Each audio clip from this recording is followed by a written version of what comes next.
अस्सलामुअलैकुम, सुबह बखैर, good morning और आदाब। आप देख रहे हैं बाखबर सवेरा। मैं हूं आपके साथ मदीहा नकवी और मैं हूं अशफाक इसाक सिद्दीकी। उम्मीद है कि आप लोग बिल्कुल खैरियत से होंगे और हम आपकी खैरियत अल्लाह ताला से नेक मतलूब चाहते हैं, क्योंकि ये बहुत ज़रूरी है कि आप हमारे साथ जुड़े रहें। अल्लाह ताला आपको अपने हिफ्ज़-ओ-अमान में रखे। जिस तरह के मुल्क के हालात हैं, महंगाई, बेरोज़गारी, गुर्बत, लोड शेडिंग और न जाने क्या क्या मसाइल हैं जिनका हमें सामना है। अब तो ये कोविड-19 एक बार फिर से सर उठाने लगा है, तो मुश्किलात ऐसी हैं कि वो बढ़ती चली जा रही हैं।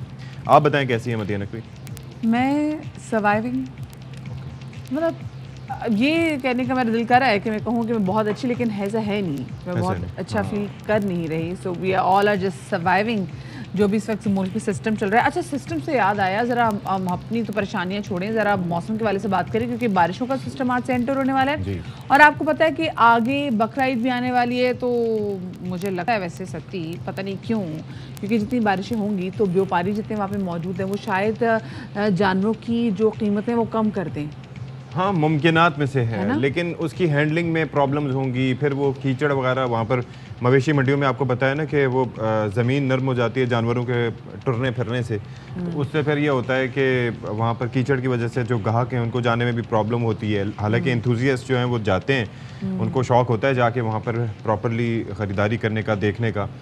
तो लेकिन बारिश की वजह से फिर जानवरों के बीमार होने का भी खदशा होता है। बहुत से मसले मसाइल होते हैं जो कि पैदा हो जाते हैं, लेकिन वैसे मसले मसाइल बिल्कुल पैदा ना हो। स्पेसिफिकली जब हम कराची की बारिशों के वाले से बात करें, जो आज से 2 साल पहले बारिशें हुई थी, वो बारिश ऐसी तबाहकुन बारिश थी कि उसके बाद बारिश से डर लगने लग गया था, क्योंकि पूरा का पूरा इंफ्रास्ट्रक्चर था वो एक्सपोज हो गया था कराची का। सो प्लीज़ जो कराची की इंतजामिया है, एडमिनिस्ट्रेटर साहब, प्लीज़ कराची के हालात बेहतर कर दें कि जितनी बारिश होगी, अल्लाह पाक हमें इस बारिश से बचाए, ये जगह जगह पानी खड़ा ना हो। फिर कहते हैं जी, जब पानी खड़ा होता है, तारे, बहुत सारी बिजली की तारें नंगी होती है, इसलिए लाइट वहाँ से चली जाती है कि लोगों की करंट लगने से डेथ ना हो। खुदा के लिए ये तमाम जो चीज़ें हैं वो हमने नहीं करनी, वो आपकी साइड से होनी है। उसको ज़रा फिक्स पहले से कर लीजिएगा। और एक महकमों के दरमियान एक कोऑर्डिनेशन होनी चाहिए ना, है ही नहीं किसी में भाई। हम सफ़र करते हैं, हद ही है यार। Top story.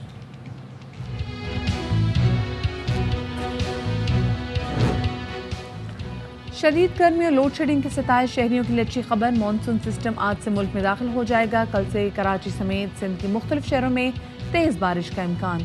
महकमा मौसमियात की 20 से 30% ज़ायद बारिश की पेशगोई। कराची में कोरोना की वबा तेज़ी से फैलने लगी। मुस्बत केसेस की शरह 22% से ज़ायद। वज़ीर सेहत कहते हैं कि 5 से 11 साल के बच्चों को 1 से 2 माह में वैक्सीन लगाना शुरू हो जाएगी।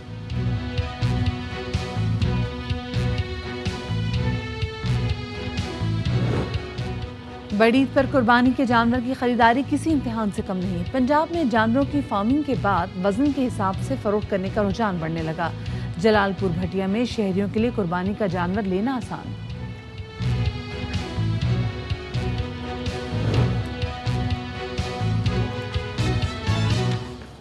जी, तो कल से मुल्क भर में मॉनसून बारिशों का जो सिलसिला है ये होने जा रहा है शुरू। और सिर्फ पंजाब नहीं बल्कि सिंध में भी होंगी बारिशें। और ये कहा जा रहा है कि जो होने वाली बारिशें हैं ये ज़ायद होंगी, 20 से 30% ज़ायद होंगी। और आज स्पेसिफिकली अगर हम कराची का भी ज़रा मौसम देख लें तो बादल तो नज़र आ रहे हैं आज सारे दिन में, और साथ में हवाओं के बारे में बताया जा रहा है। लेकिन जो असल सिस्टम शुरू होगा वो शुरू होगा कल का दिन छोड़ के परसों से। अल्लाह रहम करे कि क्या सिचुएशन होगी, किस तरीके से लोग मैनेज करेंगे। अभी से ही मैं सड़कें जो है वो तालाब बनती देख रहा हूँ। और अभी पिछले दिनों जो बारिश हुई थी, एक ही बारिश हुई थी, उसके बाद भी हमने ज़ाहिर है कि हमने कवर किया था कि क्या हाल था शहर कायद की सड़कों का। और जैसे ये देखें, ये अभी कुछ दिन पहले जो बारिश हुई थी, जो बरसात हुई थी, उसके बाद जो सिचुएशन थी वो ये थी। और आप ये सोचें कि सवा घंटे की बिल्कुल मदीहा आपने सही फरमाया कि वो बारिश इतनी थी। और उसके बाद ये हाल रहा कि 2 दिन तक सड़कों पर पानी मौजूद रहा। ये हाल है शहर कायद, यानी कि पाकिस्तान के सबसे बड़े शहर, रेवेन्यू जनरेटर, 70% से ज़ायद रेवेन्यू देने वाला, गरीब परवर शहर, गरीब की माँ कहलाने वाला, उर्सुल बिलाद कहलाने वाला कराची। और उसमें हालत हो जाती है ऐसी कि सड़कों पर कश्तियाँ चलने की नौबत आ जाती है। तो इस बार जब 20 से 30% बारिश ज़्यादा होगी तो तो फिर आप सोच ही 20 से लीजिए 30% पानी भी ज़्यादा आएगा, सो आप ये खुद सोच भी लीजिए। अच्छा जी, यकम से 5 जुलाई तक कराची, हैदराबाद, बदीन, ठट्टा और दादू में बादल जो हैं वो बड़ी गरज चमक के साथ बरसेंगे। कराची और हैदराबाद की अगर हम बात करें तो यहाँ पर मूसलाधार बारिश से नशेबी इलाके ज़ेर-ए-आब आने का खदशा है, लेकिन नशेबी इलाके क्या, यहाँ तो हम देखते हैं शहरी जो है वो ज़ेर-ए-आब आ जाता है। और साथ साथ जो वार्निंग दी गई है वो दी गई है माहिगीरों को कि वो 3 से 5 जुलाई तक समुंदर में ना जाएं, क्योंकि ऑफ कोर्स जब बारिश इतनी हो रही होंगी तो वहाँ पे भी तलातुम होगा, तो please be very much careful about it. और साथ में अभी से कोशिश कीजिए, वो लोग जिनके घर में जनरेटर हैं, कि आप अभी से अगर तेल आप रखना चाह रहे हैं, कोई भी ऐसी चीज़ घर में रखना चाह रहे हैं, वो संभाल के रख लीजिए। तमाम तो चीज़ें जो हमने लास्ट ईयर बारिश में देखा था, जब इतनी ज़्यादा बारिश हो गई थी और लोगों को इतना मसला हुआ था, तो थोड़ा खाने पीने की चीज़ें भी घर में अभी से सेव करना शुरू कर दें। हाँ, वो बहुत ज़्यादा होर्डिंग ना करें, लेकिन उसके अलावा थोड़ी बहुत हों। तो सरदार सरफराज साहब, द मोस्ट वांटेड पर्सन, हमारे साथ मौजूद हैं, क्योंकि सभी उनसे जानना चाहते हैं कि भाई मौसम का हाल क्या है। लोग एक दूसरे से पूछते फिरते हैं, क्योंकि कराची में जब बारिश का सिलसिला होता है तो फिर ऐसी ही नौबत आती है।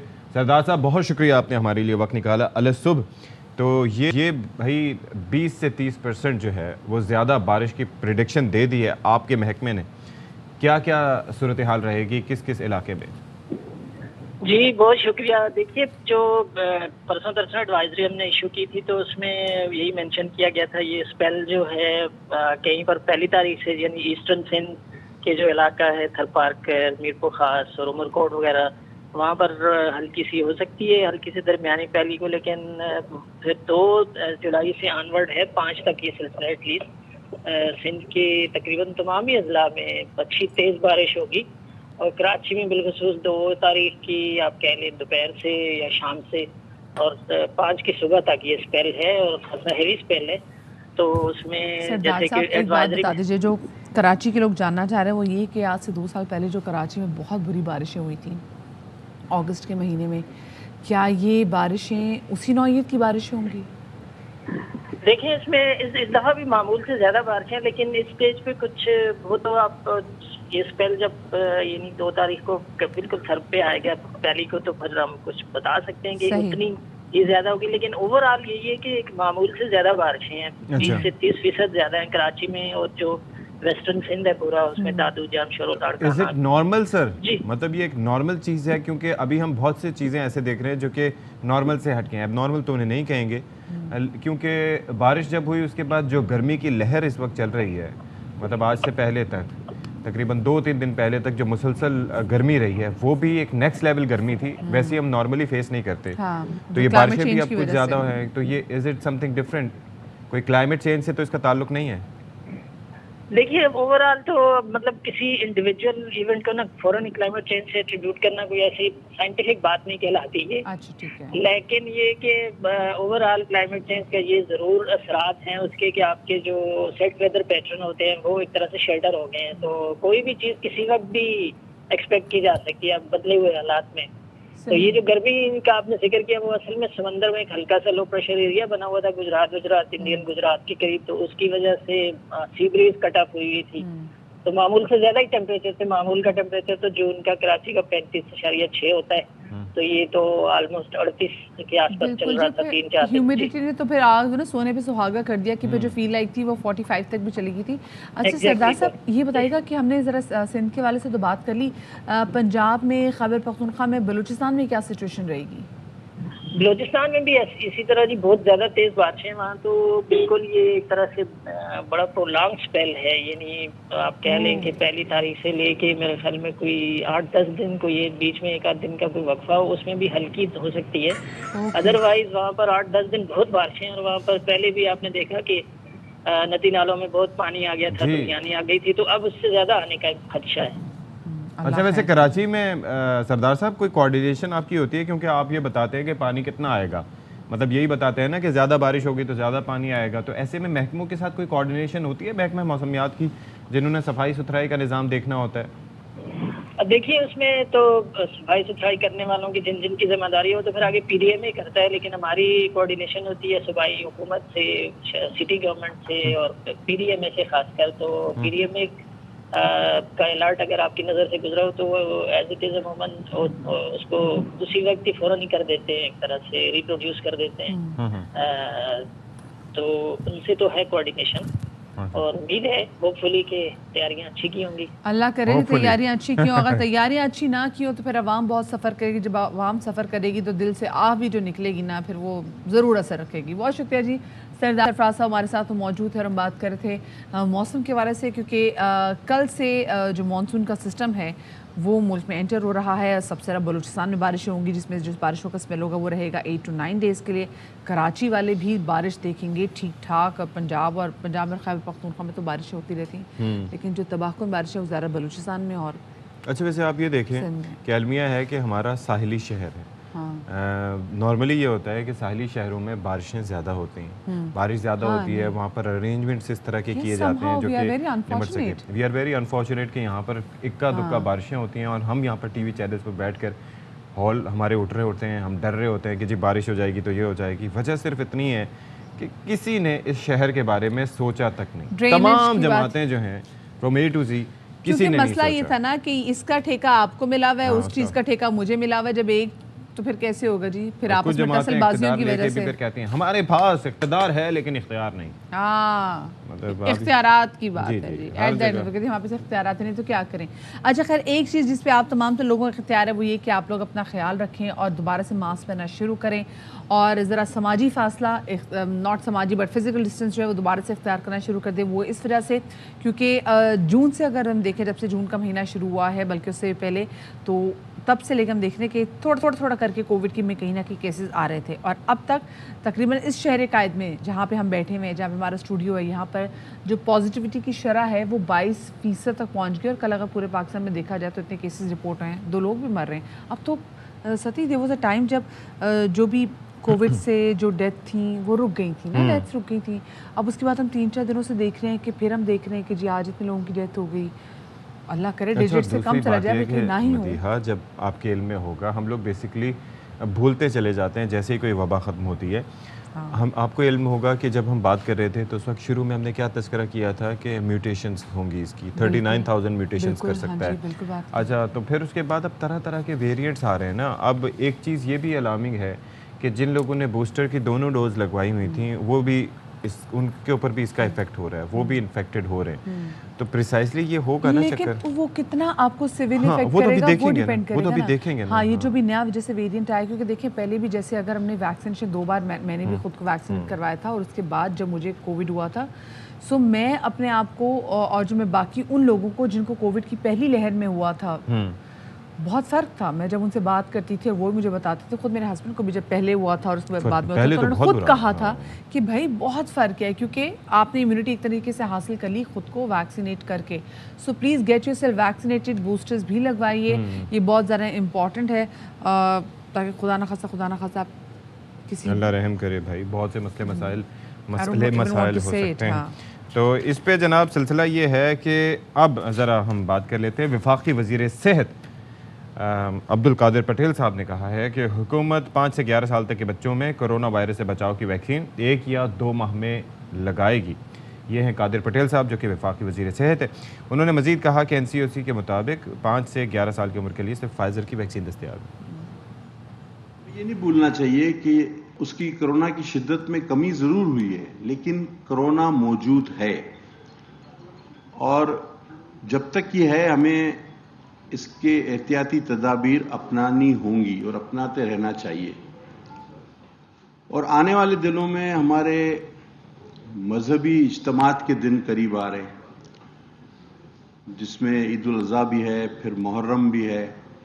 तो हम इसको भी क्लोजली वॉच कर रहे हैं कि इन दिनों में भी इसके बढ़ने के खतरात मौजूद हैं। इसी वाले से मज़ीद बात करेंगे। हमारे साथ मौजूद हैं vice chancellor health and sciences university professor doctor Javed Akram साहब, उनको शामिल गुफ्तगू करेंगे। बहुत शुक्रिया डॉक्टर साहब आपका, आपने हमें वक्त दिया। डॉक्टर साहब, हम देख रहे हैं कि एक बार फिर से कोविड के केसेस बढ़ने लगे हैं और ख़ास तौर पे कराची शहर में तो पॉजिटिविटी की शरह भी हम देख रहे हैं कि 22 हो गई है और उन लोगों को भी कोविड हो रहा है जिन्होंने बूस्टर शॉट्स लगवाई नहीं है। क्या वजह है डॉक्टर साहब इसकी? कोरोना तो 2019 दिसंबर से ज़ाहिर है दुनिया में आया और ये ख़त्म तो कभी भी नहीं हुआ और किसी मुल्क से भी नहीं हुआ। कम होता रहता है और फिर ज़्यादा हो जाता है, और कम होने की वजह इसकी ज़ाहिर है यही होती है कि लोगों में एहतियाती तदाबीर, चाहे वो हुकूमती सतह पे हों, चाहे इनफरादी सतह पे हों, चाहे एक इज्तमाही सतह पे हों, वो जब इम्प्लीमेंट करते हैं डर के थोड़ा सा खौफ आता है तो वो हमारी ज़िंदगियों में आ जाता है। जब ये कम होना शुरू होता है इसी वजह से और दूसरा वैक्सीनेशंस की वजह से, तो उस वक़्त हम ये समझते हैं ये कम नहीं हुआ, ये ख़त्म हो गया, और हम अपने आप को बिल्कुल पाबंदियों से भी आज़ाद कर लेते हैं और बूस्टर्स वगैरह को भी भूल जाते हैं। तो ज़ाहिर है ये बढ़ जाता है। ये सिर्फ कराची नहीं, पूरे मुल्क में अनफॉर्चुनेटली बढ़ रहा है। और कराची में तो तकरीबन 22% पॉजिटिविटी रेट चला गया, जिसका मतलब अगर 100 टेस्ट करेंगे तो 22 उसमें से पॉजिटिव आ रहे हैं। लेकिन लाहौर, रावलपिंडी और बाकी जगह पे भी ये बढ़ रहा है। इसका यही टेंडेंसी है कि सबसे बड़ा शहर कराची में सबसे ज़्यादा जल्दी से तेज़ी से बढ़ता है और फिर ये इसका फॉल आउट होता है बाकी शहरों में। तो इसलिए अनफॉर्चुनेटली एक्सपेक्टेड यही है कि आने वाले दिनों में मुश्किल में हम मुब्तला होंगे तमाम शहरों में, तमाम पाकिस्तान में, जैसे बाकी दुनिया में भी ये बढ़ रहा है, यूरोप में, अमेरिका में बढ़ रहा है। अच्छा, ये वेरिएंट के हवाले से हम अक्सर बात करते हैं कि कौन सा वेरिएंट जो है वो ज़्यादा ख़तरनाक है। पहले भी हम तज़किरा करते रहे थे, डेल्टा था, फिर उसके बाद ओमिक्रॉन आ गया था, उससे पहले भी वेरिएंट्स थे।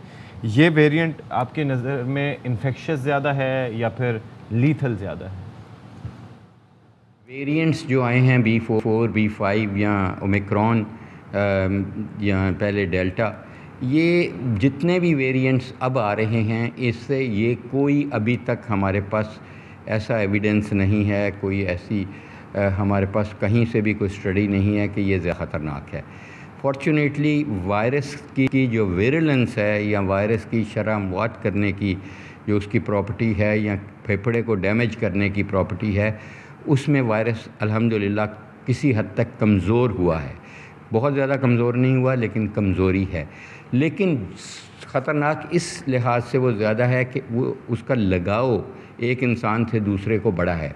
दूसरा इशू हमें ये है कि जो हमने पुरानी वैक्सीनेशंस कराई थी, चाहे वो चाइनीज़ थी, साइनोफार्म थी, कैनसाइनो थी, वो काफ़ी हद तक इनफेक्टिव हो चुकी हैं। मैसेंजर आरएनए वैक्सीन जो हैं, चाहे वो फाइज़र की थी या मॉडर्ना की, वो काफ़ी हद तक इफ़ेक्टिव हैं। मॉडर्ना की जो अब खेप आई है पाकिस्तान में, वो वाली खेप आई है जो ज़्यादातर म्यूटेशंस के अगेंस्ट कवर करती है, जिसको हम स्पाइक वैक कहते हैं। ये मॉडर्ना की एक नई उनकी मॉडिफाइड वर्जन है। तो उसके तहत ये देखा गया है, जो दुनिया में स्टडीज़ आई हैं, कि वो ज़्यादातर म्यूटेशंस को भी कवर कर रही हैं, और उसको जब लगाते हैं किसी भी इंसान को, तो एंटीबॉडी रिस्पॉन्स यानी प्रोटेक्टिव एंटीबॉडीज़, न्यूट्रलाइजिंग एंटीबॉडीज़ का टाइटर बहुत बेहतर है। तो इसका मतलब ये है कि आम आपके देखने और सुनने वालों के लिए कि अगर उनको आखिरी डोज़ लगाए हुए, चाहे वो कोई भी वैक्सीन थी, 6 माह से ज़्यादा हो गए हैं, उनको बूस्टर लगाना चाहिए। चाहे वो पहले कितनी भी डोजेज़ लगा चुके हैं, उनकी इम्यूनिटी फॉल हुई है। और अगर उनको बीमारी हुई है तो बीमारी के भी 4 से 6 हफ्ते बाद उनको ज़रूर लगाना है, बिकॉज़ बीमारी से जो आपको इम्यूनिटी होती है वो बहुत शॉर्ट लिव्ड होती है। सही, ठीक है। चलें, ये भी मालूम हो गया कि एक तो बूस्टर्स की तरफ दोबारा जाना, कौन सा बूस्टर्स पर ज़्यादा इफेक्टिव है, जो कि म्यूटेशन की फाइट अच्छा कर रहा है। डॉक्टर साहब, इस बार कोई ख़ास एहतियात जो हमें करनी हो? आम को वही एहतियात करनी है कि एक वैक्सीनेशन का अमल अपना करें। अगर 6 माह से ज़्यादा हो गए हैं, मॉडर्ना मॉडिफाइड वर्जन ज़्यादा बेहतर है, या उसके बाद फाइज़र की लगाएं बूस्टर अगर हो गए हैं। अगर उनको शुगर है, ब्लड प्रेशर है, हार्ट की प्रॉब्लम है, तो उसका इलाज करें। उसके बाद बड़े पुरहजूम फंक्शंस पे जाने का परहेज़ करें। खुदारा अगर किसी को सलामी भेजनी है भेज दें, ख़ुद किसी बड़ी महफ़िल में नहीं जाएं, और अगर जाएं भी तो कम से कम टाइम वहाँ लगाएं और मास्क पहन के जाएं। मास्क को अपनी ज़िंदगी का हिस्सा रखें और जल्द अज़ जल्द बाहर निकल आएँ और खुली जगहों पे अपने फंक्शंस करें। बर्थडेज़ और अननेसेसरी फंक्शंस से अवॉइड किया जाए, और अपने हाथ मिलाने से, गले मिलने से परहेज़ किया जाए। स्पेशली जब ईद आ रही है तो ये बहुत ज़रूरी है कि हम एक दूसरे से समाजी फ़ासला रखें, दिल से हम एक दूसरे के करीब हों, फ़िज़िकली हमें होने की ज़रूरत नहीं है। और मस्जिदों में भी समाजी फ़ासला रख के नमाज़ पढ़ी जाए। इसी तरह ईद की नमाज़ भी बेशक ज़्यादा बड़ी जगह पे की जाए, ग्राउंड्स की जाए, मस्जिदों के अंदर ना की जाए, बाहर मैदानों में की जाए तो वो ज़्यादा बेहतर होगा। और अपने जितनी भी आपके इर्द गिर्द के लोग हैं उनको भी ये चीज़ हमें बतानी होगी। है कि बहुत शुक्रिया जी डॉक्टर जावेद अख्तर साहब हमारे साथ मौजूद थे। और केयर बहुत अभी भी करनी है हमें, क्योंकि हमें कोविड की अब जो नई लहर आई है उसको भी मात देनी है। सो बी वेरी मच केयरफुल। तो ब्रेक ले लेते हैं जी, ब्रेक के बाद दोबारा हाजिर होंगे। आपने कहीं नहीं जाना, टीवी स्क्रीन के सामने से उठना नहीं है, नाश्ता वाश्ता सामने बैठ के ही करना है। हम देख रहे हैं। चलो चलो मवेशी मंडी चलो, हमारा ये नारा है, जब तक बारिश होती मवेशी मंडी का रुख करो और उनको जाके बोलो कि बारिश होने वाली है। बारिश होती है तो पानी आता है, ज्यादा बारिश होती है तो ज्यादा पानी आता है, जानवर डूबने का खदशा होता है, जानवर दो सस्ते। सही कह रहा हूँ? हाँ, क्या बात है। सही, मैंने ये कंपाइल किया भी। आपने कंपाइल किया, अच्छा किया। चलो प्लेकार्ड इसके ले चलो चलो, चलो नहीं प्लेकार्ड दिए बगैर ही चलते हैं। वैसे देख भी लेते ना और कि मवेशी मंडी में इसका सूरत हाल क्या है, तो लाहौर की सूरत हाल भी जान लेते हैं, कराची की सूरत हाल भी जान लेते हैं। तो कराची में तो मौजूद हैं, जो कराची की मवेशी मंडी है जिसको एशिया की सबसे बड़ी मवेशी मंडी कहते हैं, उसमें तो मौजूद है हमारे नुमाइंदे अनवर खान हमारे साथ मौजूद। और लाहौर की मवेशी मंडी में हमारे साथ मौजूद है नज़ीर भट्टी। तो अनवर भाई से पहले पूछ लें कि भाई वो सौदा जो लास्ट टाइम कर रहे थे वो अभी हुआ कि नहीं हुआ? हाँ बिल्कुल। और वो क्या सौदा दोबारा से रवाम भाई, वो 1,20,000 पे अटका हुआ था या 75 पे अटके हुए थे? तो जरा ऐसा ही है ना? मेरी मेमोरी बुरी तो नहीं है ना अनवर भाई? जी देखें, बिल्कुल अब जो मवेशी मंडी के अंदर कीमतें जो हैं वो अब बुलंद तरीन सतह पे अब डिक्लाइन की जानिब जा रही हैं। और सूरत हाल ये है कि अब मुख्तलिफ जो मवेशी मंडी है वहाँ पर बाआसानी आपको 1.5 से 2 मन की जो बच्चे है वो 70 से 75 हज़ार के दरमियान बाआसानी अब दस्तियाब है। अगर हम बात करेंगे एशिया की सबसे बड़ी मवेशी मंडी की, पेपर फाड़ के मेरा दिल चाह रहा है मैं फूल बरसा हूँ। जी जी, सफूरा गोट के ऊपर है, मलिर की मवेशी मंडी है। तो अब इस मुख्तलिफ मंडियों के अंदर शहरों ने रुख करना शुरू कर दिया है, क्योंकि अब व्यापारी भी सोच रहे हैं कि अब कम बेश 9 से 10 दिन का वक्त बाकी है, तो इनको अपना सामान भी बेचना है, खासी बड़ी तादाद के अंदर लेके आएँ। और मानसून सिस्टम गर्मी इस वक्त मौसम जो है वो अबल आरूद है और आज बारिश की पेशमगोई भी है महकमे मौसमियात की जानिब से। अगर ये सूरत हाल बनती है तो जारी बात है खासा मुश्किलात का सामना हो जाता है व्यापारियों को भी और ख़रीदारों दोनों को। तो इस वक्त सूरत हाल ये है कि अगर अब आप बआसानी जानवर की ख़रीदारी के लिए मंडी का रुख करेंगे तो आपको इतनी मुश्किल नहीं होगी जो कि पहले दिनों के अंदर हो रही थी। ताहम अगर गलती से भी VIP ब्लॉक का रुख मत कीजिएगा। अगर उसका आपने रुख किया तो वहाँ से कीमतें शुरू होती हैं 10 लाख से 15 लाख और 20 लाख 45 लाख 55 लाख। तो ये सूरत हाल बनती है। अब सूरत हाल 55 लाख। जी बिल्कुल 55 लाख सिब्बी का बैल है, उसकी कीमत 55 लाख रुपए है। तो वो कमो बेच करके बोल रहे हैं हम आपको 50-60 हज़ार का डिस्काउंट दे सकते हैं। मजमूई सूरत हाल अब ये है कि अब शहरी बड़ी तादाद के अंदर सरेशाह मंडियों को इंस्टॉलमेंट नहीं होती 5 साल में ये भी पूछ रहा था। इंस्टॉलमेंट तो नहीं हो सकती। देखिए ये कर्जा नहीं है, कर्जा तो नहीं है ना, ये तो कुर्बानी करनी है आपको। उसके अंदर भी आपको कुर्बानी करनी पड़ेगी। मजाक कर रहे थे अजरा तफन्नुन। देख हाँ बिल्कुल मजाक, हाँ कुर्बानी इंस्टॉलमेंट हो सकती है बिल्कुल। अगर आप यहाँ एक भाव तय कर लें और उससे बोल दें कि 50-60 हज़ार रुपये में जमा करवा रहा हूँ और अगर आपकी दोस्ती से अच्छी है और चांद रात को बाकी अदाई कर दी जाएगी तो वो आपकी ज़बान की बुनियाद के ऊपर ऐसे सौदे भी हमने यहाँ पर देखे हैं। ठीक है, चले अनवर जरा हम जरा लाहौर की सूरत हाल जरा जान लेते हैं। नज़ीर टी हमारे साथ मौजूद है। नज़ीर भट्टी साहब ए दसो तुसी केड़ी मंडी से मौजूद हो, मतलब क्योंकि लाहौर में भी अपना जगह जगह छोटी छोटी मंडियाँ लगना शुरू हो जाती हैं। और भट्टी साहब ए भी दसो कि ये अगर हम यहाँ पे जाएंगे तो क्या हमें मुनासिब कीमत में गाय मिल जाएगी या फिर हमें कम कीमत ले पे गुजारा करना पड़ेगा? पहले तय सुन लो कि मैं शाहपुर कांजरा मंडी च हैगा ठोकर न्याज बेग दे नाल। बाकी हर हाउसिंग सोसाइटी दे विच मंडी बनी हुई है। अच्छा। और अब हम बात करते हैं इसकी रेट्स की।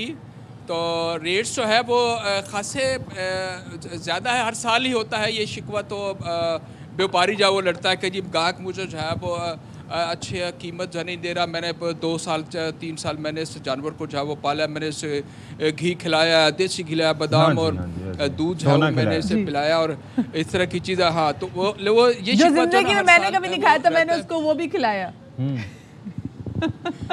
इसी तरह भट्टी साहब अब तो उल्टा होना चाहिए। इसी वजह से आपकी वो सेहत नहीं है ना।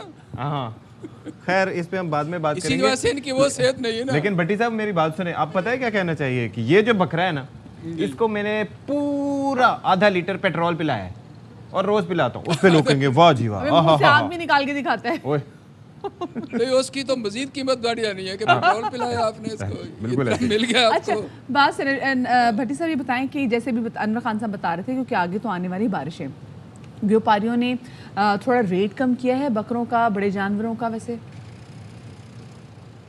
नहीं देखिए, आज भी अल्हम्दुलिल्लाह कुछ इस वक्त ठंडी हवा जो है वो लाहौर में चल रही हैं और इम्कान है कि आज तो कुछ हल्की होगी, लेकिन कल बारिश जो है वो लाहौर में होगी और आंधी जो है वो भी उसके भी आने का जो है वो इम्कान है। लेकिन जो जानवर हैं या जानवर पालने वाले हैं वो इन चीज़ों के जो है वो आदी है और यहाँ जानवरों की जो रखने की जगह है वो निस्बतन ऊपर यानी है और उसके ऊपर उन्होंने रेत की जो ट्रॉलियाँ वो भी लेके रखी होती हैं। नीचे अलबत्त आने वाले जो भी लोग हैं वो गाड़ियों पे आते हैं, किसी ने पैदल इनको लेकर नहीं जाना, रिक्शे पे है या दूसरे पे, तो इसलिए को बहुत ज़्यादा फ़र्क नहीं होगा और इतनी ज़्यादा बारिश भी नहीं है कि जिससे यह कहा जा सके कि अभी जानवरों को जो है वो संभालना यहाँ मुश्किल जो है वो हो जाएगा। ऐसी सूरत हाल जो है वो नहीं है। अलबत्ता जहाँ जानवर होते हैं ज़ाहिर गंद वहाँ होता है और जो इनको पालते हैं और जो लेने आते हैं दोनों को इस चीज़ का अंदाज़ा होता है कि ये चीज़ें जो है वो उनको ये फेस जो है वो करना पड़ेगा। लिहाजा रेट्स पे हमें तो कोई ऐसा नज़र नहीं आया कि रेट्स इस वजह से कम हुई कि मैंने आज बेच से जो है वो कल चले जाना है। ये जब तक ईद का बिल्कुल सीज़न ख़त्म नहीं हो जाता, यानी 10 ज़िलहिज्जा तक, बल्कि 11 और 12 तक भी चूँकि कुर्बानी होती रहती तो लोग यहाँ रहते हैं। अलबत्ता उस वक्त रेट कम हो जाते हैं। ईद का दिन, लोग ईद के दिन में जाके हमने देखा भट्टी साहब खरीद रहे होते हैं, जानवर खरीद रहे कई मसाइल होते हैं। तो लाहौर में निस्बतन ये मसाइल कम हैं क्योंकि लाहौर उस तरह से अभी कंक्रीट का जंगल नहीं बना, लोगों के पास घर भी है, लोगों के पास जगह भी होती हैं और कराची में ज्यादा मसाइल बकरे वहाँ पे भी महंगे होते हैं, कराची में भी महंगे, लेकिन अभी व्यापारियों को कराची का पता चल चुका है कि कराची का इंफ्रास्ट्रक्चर कितना वीक है। एक चीज रह गई थी वो पूछने की, वो मैं अनवर भाई से भले पूछ लेता हूँ, करीब यही है ना, ठीक है अनवर भाई ये बता दें भाई कि ये जो कुछ लोग जो हैं वो तोल के भी जानवर बेच रहे हैं कहीं पे, मैंने जलालपुर भटिया में, वो तो पंजाब में, लेकिन यहाँ पर भी कई जगहों पे कभी कभार किसी का दिल करता है ऐसा करने का, तो ये वारे में पड़ता है या वैसे मोल कर लेना वारे में पड़ता है? देखें, अगर आप बकरी तोल के लेंगे तो गालिबन वो ज़्यादा वारे के अंदर पड़ता है। शाहराह फैसल पर मुख्तलिफ मकामात है कि जहाँ पर सबसे बकरे दस्तियाब है। इसके साथ साथ सोशल मीडिया के ऊपर भी बहुत सारी पोस्टें हैं कि जहाँ बकरा 1000 रुपये किलो से लेकर 1250 1350 रुपये किलो के हिसाब से ही बकरे दस्तियाब हैं। अच्छा। तो अब लोगों की एक खासी तादाद है जो कि अब उस जानिब भी रुख करती है, क्योंकि 1250 रुपये किलो के हिसाब से अगर आप बकरा ले लेंगे तो एक म्यारी बकरा आपको बासानी अच्छी कीमत के अंदर सेहतमंद बकरियाँ दस्तियाब होता है, तो लोगों की तरजीह उस जानिब भी है। जी सही, ठीक है, बहुत शुक्रिया जी। अनवर खान हमारे साथ मौजूद थे कराची से और साथ में नज़ीर भट्टी साहब हमारे साथ मौजूद थे लाहौर से, और आपने जान लिया कि जी क्या सिचुएशन है दोनों शहरों की मार्केटों में। और जैसे सत्य भी बात कर रहा था ना कि क्या कोई बकरे के वजन के हवाले से भी, क्योंकि अक्सर ऐसा होता है कि आप कहते भी बकरे का वजन तो इतना नहीं है तो हम ज़्यादा पैसे क्यों दें, तो जलालपुर भटिया में तो हो भी रहे कि वहाँ पे जो फार्म है वो क्या कह रहे हैं कि जी वो देखते जी आपके जानवर का वजन कितना है, फिर वो उसके मुताबिक पैसे दे रहे हैं। मतलब ये नहीं कि आप जितना मर्जी मुंह फाड़ के, अल्लाह करे उसमें कोई और साइंस ना हो। हाँ ठीक है जी, तो इसी वाले से मज़ीद रिपोर्ट करें मुनीर तबस्सुम। ईद कुर्बान करीब आते ही शहरी कुर्बानी का जानवर खरीदने के लिए मवेशी मंडियों का रुख करते हैं। कुर्बानी का जानवर खूबसूरत हो और सस्ता भी, ये तो हर एक की ख्वाहिश होती है, लेकिन दूसरी जानब नाजों से पाले गए जानवरों के मालकान के रेट और नखरे भी आसमान से बातें करती हैं। कुर्बानी के जानवर पाल पोस कर फरोख्त करना खूब मुनाफा बख्श कारोबार भी बन चुका है। ऐसे में जलालपुर भटिया में कैटल फार्म का रुझान बढ़ने लगा, जहां भाव तोल करने की बजाय तोल कर वजन के हिसाब से कुर्बानी के बड़े जानवर फरोख्त किए जाने लगे। पहले हमें दूर दराज मंडियों में जाना पड़ता था, लेकिन अब हमारे शहर में ये सहूलत मौजूद है और मैं दूसरे लोगों को भी कहता हूँ कि वो यहाँ पे आएँ, विज़िट करें, और जानवर जो है वो खासे अच्छे मिल रहे हैं यहाँ से। तोल कर वजन के हिसाब से फरोख्त किए जाने वाले कुर्बानी के जानवर शहरियों की खास तवज्जो का मरकज बनने लगे। ज़रूरत इस अमर की है कि मुल्क के दीगर शहरों में अगर ऐसे कैटल फार्म कायम हो जाएं तो शहरी घर की दहलीज पर सेहतमंद, खूबसूरत और दिलकश सस्ते जानवर खरीद कर सुन्नत इब्राहिमी ऐसा तरीके से अदा कर सकते हैं। कैमरामैन अली रज़ा के साथ मुनीर तबस्सुम, ARY न्यूज़, जलालपुर भटिया। चलें जी, और दूसरी जानिब ज़रा बच्चे जो है ना जो हमें देखने में ज़रा करीब करीब आ जाएं, क्योंकि आपको बड़ी मज़ेदार जो है वो ख़बर देने वाले हैं। और वो मज़ेदार ख़बर ये कि अब हमने एक ऐसा छोटा बकरा प्यारा भी देखा है जिसका नाम है सिम्बा। और सिम्बा की खुसूसियत बच्चों ये है कि अगर वो खड़ा भी हो जाए तो उसके कान इतने लंबे हैं कि वो ज़मीन को टच कर रहे हैं। जी यार, ये तो बड़ा मुश्किल वैसे उसके लिए होता होगा। देखिए, अब इस तरह के जो हम हमेशा देखते हैं कि जब मवेशी मंडी से सजती है तो उसमें कोई ऐसा कोई अनयूजुअल किस्म का कुर्बानी का जानवर आ जाए तो लोग उसको देखने के लिए जाते हैं, और बच्चे तो खुसूसी तौर पे जाते हैं। जैसे पिछले से पिछले साल एक मुन्नी आई थी, और मुन्नी जो छोटी सी गाय थी, बहुत ही छोटी थी, यू रिमेम्बर? याद है, याद। इतनी छोटी सी गाय थी और उसको देखने के लिए मतलब छोटे क्या बड़े भी पहुंचे हुए थे। तो ये तो जो सिम्बा है बड़ा प्यारा सा सिम्बा की हाइजीन का बड़ा ख्याल रखना पड़ता होगा फिर। कि कान अगर रगड़ते रगड़ते चलेंगे तो जख्म भी हो सकते हैं, कीड़े मकोड़े भी जा सकते हैं, कुछ भी हो सकता है, अल्लाह रहम करे। लेकिन बहरहाल इस वक्त हम एस्थेटिक्स पे बात करेंगे, और उसके मालिक जो चाहते हैं वो चाहते हैं कि गिनीज वर्ल्ड रिकॉर्ड में उसका नाम शामिल किया जाए। क्या क्या खुसूसियात इस बकरे में रुबीना अलवी बताएंगी। बकरों ये मतलब रुपेंजल टाइप के बाल, जैसे उसके बाल थे रुपेंजल बकरा, हाँ लग रहा है ना। बाकी जो खवातीन ने जाकर बड़े जबरदस्त गोल्डन बालों को टोंग करा के ऐसे खूबसूरत से बाल आ रहे हैं। और आप ये देखें कि बड़ा संभालना पड़ रहा है भाई इसको, वैसे इसको नहीं छोड़ सकते बकरे को। हमें कहते जब गर्मी लगती होगी क्या करते, कानों के पीछे पोनी में डाल देते, यूं हेलीकॉप्टर की तरह घुमाता होगा कान, कभी उड़ी ना जाए, इसको बांध के रखना भाई। यू नेवर नो, ये बकरे छोटे छोटे बड़े शरारती होते हैं। छोटी सी ब्रेक की तरफ हम जा रहे हैं, हमारे साथ रहिएगा।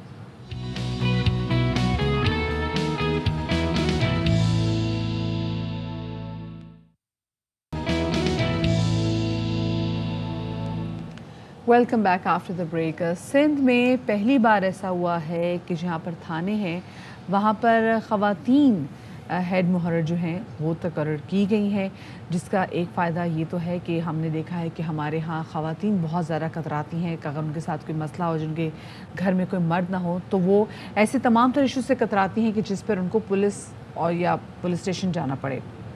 तो अब यहाँ पर ख़ातून जो है एक मुहर्रर आ गई हैं, उसके बाद ये कहा जा रहा है कि शायद अब जो ख़वातीन हैं वो थोड़ा बहुत कॉन्फिडेंस गेन करेंगी और अपनी शिकायत जाके लगा सकेंगी। बिल्कुल जी, ऐसा बहुत ज़रूरी है और ऐसा हुआ है सक्खर में, और आई एम श्योर कि इससे जो है वो ख़वातीन बआसानी जो है वो अपने मसाइल बयान कर पाएंगी। तो इसी मुतालिक एक रिपोर्ट हमने तैयार की, आप ज़रा देखिए।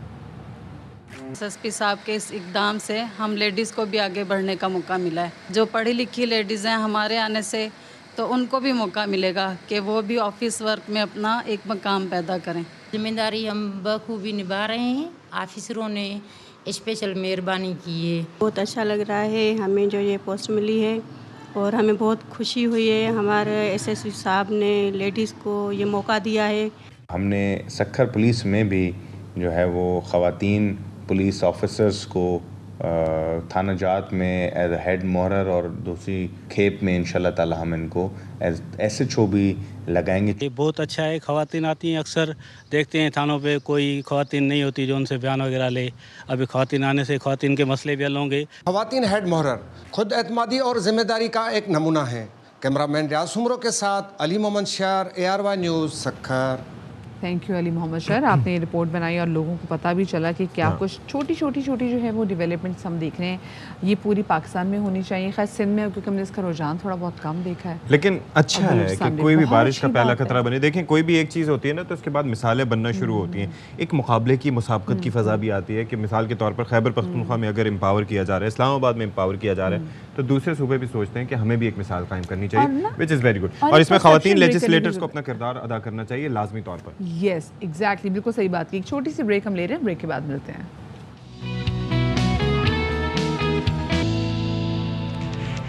हेलो जी and welcome to Bakhabar Savera once again. एक बार फिर से आपके सामने मौजूद हैं मैं, आपका जाना माना और पहचाना अशफाक इसहाक सती, और मेरे साथ मौजूद हैं जनाब इज़्ज़त माब सैयदा मदीहा ज़हरा नकवी। सती, हाँ, इतना एनर्जी लेवल आपका हाई है, मुझे बताएं कि 10 बजे हो जाता है, कॉफ़ी का असर होता है, वो किक इन करना शुरू होती है। जब से एहसन इकबाल साहब ने कहा ना कि चाय नहीं पीनी, मैंने चाय छोड़ के कॉफ़ी शुरू कर दिया, तो उसके बाद 10 बजे मेरी एनर्जी मैं बागी होके चाय पी रही हूँ। You can call me बागी because I'm having a tea। मैं आसमान की तरफ रुक करके ऐसे बोलूँ तो हो सकता है परिंदे गिर जाएं। अब आप पूछेंगे मुंह में कारतूस तो नहीं आपके? नहीं, ऐसा नहीं, आवाज़ में इतनी है। ये क्या हो गया एकदम, ये क्या हो गया एकदम से? ये कौन सी कॉफ़ी है? मुझे आप चलवा के देख लें, वो स्ट्रेट लाइन वाला याद है ना आपको? हाँ यू आर राइट, ठीक है। चले जी, अच्छा क्या है जी आपके पास दूसरे घंटे में, ये बताएं भाई। बहुत सी अहम चीज़ें पॉलिटिकल उमूर पे हम बात करेंगे। ऐसे कैसे हो सकता है कि हम महंगाई की, बेरोजगारी की, तरह तरह की चीज़ों की बात करें, लोड शेडिंग की बात करें और हम सियासत की बात ना करें? क्योंकि होता यह है कि जब मुल्क में स्टेबिलिटी होती है, जब सियासी सर्टेनिटी होती है, तो उस वक्त ये है कि मुआशी हालात भी बेहतर होते हैं, हुकूमत भी यकसू होकर फैसले करती है। लेकिन जब हुकूमत वैसे ही जो वो कहते हैं ना कि अचानक एक टाइम में आके उन्होंने अपने आप को फंसाया है, उसके बाद अगर उनके इत्तेहादी भी उनको आंखें दिखाएं, उनके ऑब्वियस रीजंस हो सकते हैं, सही रीजंस हो सकते हैं, लेकिन फिर भी तो बड़ी मुश्किलात हो जाती हैं। अच्छा, आपने मुआशी हालात के वाले से बात की ना, तो हमारे भी मुआशी हालात जो है ना वो ज़रा काफ़ी बैड होने वाले हैं। वो उस वजह से क्योंकि कल असेंबली से बजट अप्रूव हो गया और इसमें सैलरी तबका जो है उस पर ठीक ठाक टैक्स लगेगा। अच्छा, दोबारा से मतलब तो हमारे मतलब सबकी वापसी भी हो रही है, सुना है कुछ इसहाक डार की वापसी भी हो रही है। अब ये पता नहीं कि वो आते हैं तो वो क्या कुछ करते हैं, लेकिन सत्या मुझे ये बताएं, वही बात, कुव्वत खरीद वहीं पे ही है। हाँ, वो नहीं तनख्वाहें वहीं पे हैं। नहीं, लेकिन मुझे एक बात बताएं ना, फिर आप कहते हैं अच्छा मैं टैक्स दे रही हूँ तो मुझे इसमें बदले मिल क्या रहा है? क्या मिल रहा है मुझे वैसे? अच्छा मेरी बात तो सुने ना, मैं ये कह रहा था कि भाई वो ये जो टैक्स मजीद ये जो नेट बढ़ाने की बात कर रहे थे, पहले ये आया कि हमारी कम से कम फूड सिक्योरिटी तो थी, हम कहते थे कि भाई ज़राअत के शोबे को जितना नवाजना है आप नवाजें, हाँ। क्योंकि हमारी फूड सिक्योरिटी इंटैक्ट है। अब जब गंदम बाहर से मंगवा रहे हैं, दालें बाहर से मंगवा रहे हैं, सारी चीज़ें बाहर से मंगवा रहे हैं, बम्पर क्रॉप भी चीनी की होती है तब भी आपको फ़ायदा नहीं होता, उसके अंदर भी मसाइल होते हैं, तो फिर क्या ज़रूरत है भाई सबको इक्वली टैक्स लगाओ। ये थोड़ी है कि जो ऑलरेडी टैक्स दे रहे हैं उनका गला दबा दें आप लोग। लेकिन गला तो दब रहा है और घुटन भी बहुत हो रही है और जान भी लगता है किसी भी वक्त निकल सकती है। ऐसी सिचुएशन होगी वी सैलरी क्लास तबके की, क्योंकि दिन ब दिन आप उस पर जो है टैक्स बढ़ा रहे हैं। फिर यहाँ पे कहूँगी कि जो सरकारी मुलाजिम होते हैं उनकी तो फिर तनख्वाह बढ़ जाती है।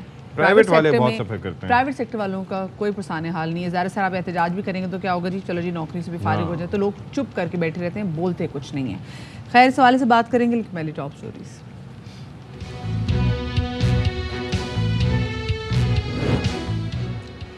शहबाज हुकूमत में इत्तेहादियों की नाराजगी बढ़ने लगी। बिलावल भुट्टो का असेंबली में अपने ही इत्तेहादियों पर तंज, MQM भी शदीद बरहम।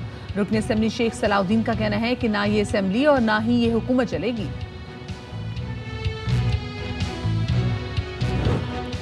असेंबली से बजट 2022 मंजूर, अवाम पर टैक्स का बोझ लाद दिया गया। वजीर आजम और अपोजिशन लीडर ऐवान से गायब। महंगाई का तूफान आने की तस्दीक करने के बाद वजीर खजाना भी बजट अधूरा छोड़कर चले गए। मोबाइल फोन में ऐप जरूर डालें, लेकिन अपने डेटा की कीमत पर नहीं। 51% पाकिस्तानियों को तो मालूम ही नहीं है कि ऐप्स के जरिए उनके जाती डेटा तक रसाई हासिल की जा रही है।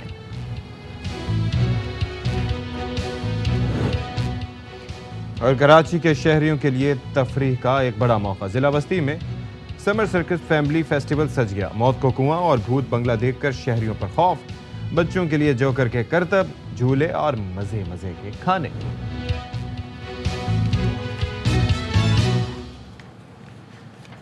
तो इख्तलाफात और हालात और जज्बात की तब्दीली के बायस सियासी रवैये भी तब्दील हो रहे हैं। और सांझे की हांडी का हम जिस तरह से तस्करा कर रहे थे कि भाई अगर एक हुकूमत हो तो उसके अंदर तो ये होता है ना कि अव्वल तो अपने रहनुमा से कोई सियासी इख्तलाफ करता नहीं है। अब तहरीक इंसाफ की मिसाल ले लीजिए कि वहाँ पर जब तहरीक इंसाफ की हुकूमत थी तो सब जी मतलब हाँ में हाँ मिलाते थे। सिर्फ एक नूर आलम खान साहब होते थे जो कि अपना मुख्तलिफ मौक़िफ़ देते थे, वरना ज़्यादातर लोग जो हैं वो उसी डगर पर चलते थे। अब नून लीग की भी मिसाल ले लें कि यहाँ पर दरमियान में हमने देखा वो बहुत ही एंड में, लेकिन तब बोलते थे जब नाराज़गी बहुत ज़्यादा बढ़ जाती थी, बहुत एंड में। अब नून लीग की मिसाल ले लें कि वहाँ पर भी यही सिलसिला है कि, और अमूमन हर जमात में आप देख लें, पीपल्स पार्टी ले लें, हर जमात, कोई जमात ऐसी नहीं है कि जहाँ पर ऐसा हो कि आप कहें कि इख्तलाफात जो हैं वो ऐसे हों, क्योंकि इख्तलाफात होंगे तो फिर आगे से उसको लीडर कहेंगे बैठ जाए, बस आवाज़ नहीं उठनी चाहिए, इसके बाद आप या फिर लीडरों से बात करना छोड़ देंगे, जनाब बात करना छोड़ देंगे, तरस जाएंगे। अब जब होती है सांझे की हुकूमत ना, तो उसमें मसले मसाइल दूसरे होते हैं, क्योंकि जो दीगर छोटी से छोटी जमात और बड़ी से बड़ी जमात जिनको ये लगता हो कि आपकी हुकूमत उनके वोटों की मोहताज है, यानी कि इसका मतलब ताना जो दिया गया वो ये कि 2 वोटों पे हुकूमत खड़ी है, अगर 10 वोटों पे होती तो आप क्या करते? जी, हमने देखा था ना, तो आप ये देख लें कि इस वजह से वो कंट्रोल थोड़ा सा मुश्किल हो जाता है। यानी कि जिस तरह से आप दीगर अपनी जमात को कंट्रोल करते हैं, दूसरे को नहीं कर सकते। होता ये भी कि आप एक मुआहदे के तहत इकट्ठे होकर बैठे होते हैं ना, तो अब ये भी देखना होता है कि मुआहदे पे काम कितना हुआ। जब मुआहदे पे भी काम नहीं होगा फिर वो भी आंखें दिखाएंगे। और असल चीज ये होती है ना कि वो मुआहदा क्या मुल्की मईशत की बेहतरी के लिए था या फिर अपनी साख भी मजबूत करनी है ना, क्योंकि आगे जाके इलेक्शन में जाना है ना। इलेक्शन में जाना तो देखिए क्या होता है। कल हमने देखा जी कि कौमी असम्बली के इजलास में MKM पाकिस्तान के रहनुमा शेख सलाउद्दीन और साबिर कायम खानी ने खिताब किया और साथ में उनका ये भी कह रहा था, क्योंकि हम देख रहे हैं कि मुसलसल इख्तलाफात बढ़े हैं, कल पीपल्स पार्टी के साथ भी, और जो है वो इख्तलाफात दिन ब दिन बढ़ते चले जा रहे हैं। स्पेसिफिकली जो सिंध में जो ज़िमनी इलेक्शन हुए हैं उसके बाद तो उन्होंने कहा, जी बिल्कुल बल्दियाती इलेक्शन माफ़ कीजिएगा जो हुए उसके बाद, तो वहाँ उन्होंने कहा है कि ऐसा जवाब मिलेगा तो अपोजिशन बेंचों पर बैठने में ज़रा सी भी देर नहीं लगाएंगे, ना हुकूमत चलेगी और ना ही असेंबली। क्या कहना था आपको सुनवाते हैं। इस तरह के लोग हमें इस तरह के जवाब देंगे, यहाँ से हम उस तरफ बैठने में देर नहीं लगाएंगे। हमने जो अपनी कीमत अदा की है ना, जो सियासी कीमत अदा की है, आज वो भुगत रहे हम सिंध में भी। अरे ये समझते नहीं है लोगों को, जरा सी एक हकीर चीज के ऊपर क्या जवाब दिए इन्होंने, लानत भेजते हैं। थैंक यू, आपका पॉइंट आ गया, थैंक यू। किसी एरे गैरे नत्थु खैरे की मिन्नतें करने के लिए नहीं भेजा है। ये वजारतें, ये सीटें सर ये इसलिए मिलती हैं कि आदमी इज्जत बनाए, काम करे। ये सीटें पाने के बाद अगर इज्जत भी नहीं मिले तो उसके ऊपर हम थू करते हैं। यहाँ एक शख्स मौजूद है जिसकी वजह से मेरे शहर हैदराबाद में वो चीज़ें नहीं हैं कि जो हमारी ज़रूरियात हैं। इनके रवैये के खिलाफ, इनके बातों के खिलाफ वॉकआउट करता हूँ और ये बता के जा रहा हूँ कि इनके होते हुए ना असेंबली चल सकती है ना हुकूमत चल सकती है। अच्छा हम साथ में देख रहे हैं यहाँ सादिक साहब भी वहाँ पे खड़े हैं और साथ में उनको कूल डाउन करने की कोशिश करे तो हालात यहाँ तक पहुँच गए। बाकी बड़ी कीमत अदा की भाई। देखिए MKM की कितनी सीटें थी, ठीक है। उसके बाद कराची शहर में अभी आप देखें जो 240 के जो इलेक्शंस हुए हैं, दे सफर्ड अ लॉट। अब आगे आप देखें 245 के भी इलेक्शंस होने हैं। एक लामतनाही वोटों का सिलसिला होता था, यानी कि आप सोचें कि हल्के के लोग इतने नहीं होते थे कि वोट इतने पड़ जाते थे। ऐसा भी हुआ है, ठीक है। लेकिन और कब कहाँ 10,000 वोट और वो भी डिवाइडेड। अच्छा क्योंकि वो भी डिवाइडेड है, वो कि TLP ने भी आके बड़ा वोट बैंक तोड़ा है। आप देखें अगर यहाँ बहुत सी जमातों ने वोट बैंक तोड़ा, और लेकिन क्योंकि ये एकदम ही नई जमात आई और आगे।